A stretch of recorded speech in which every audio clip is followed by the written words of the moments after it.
এখানকার তোমার বাবা টুকটুকি কই? তোমার টুকটুকি কই? তুমি তো আমার বাবা। তাই স্বয়ং আমি এখানে এসেছি। ও টুকটুকি, এখন আমার ধন সম্পদে কেবল আপনার আয় আয় আয় আয় আয়। ধন সম্পদ আপনি ভোগ করুন এনে এনে এনে মহারাজ। এনে আমি এনে গুণ আর সৌন্দর্য উপভোগ করব। এনে। আরে, ওকে আমার পাঁচ রানী বানাবো। কল্যাণী, নিজের সীমাকে লঙ্ঘিত করো না।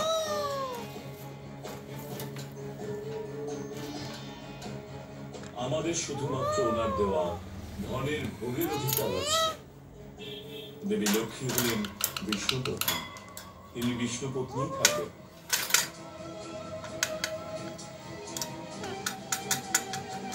এটা অবশ্যই ওই ছলনাকারী বিষ্ণুর কোনো ছলনা।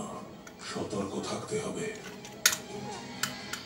হে মহারাজ, যখনই আপনার সম্পদের প্রয়োজন হবে আমাকে স্মরণ করবেন, আমি প্রকট হব।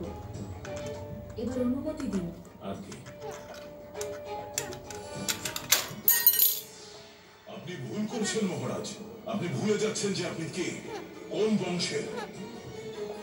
আপনার জন্ম অসুর বংশে মহারাজ বলি। মায়াজালে জড়িয়ে পড়ছেন আপনি। ছলনার এই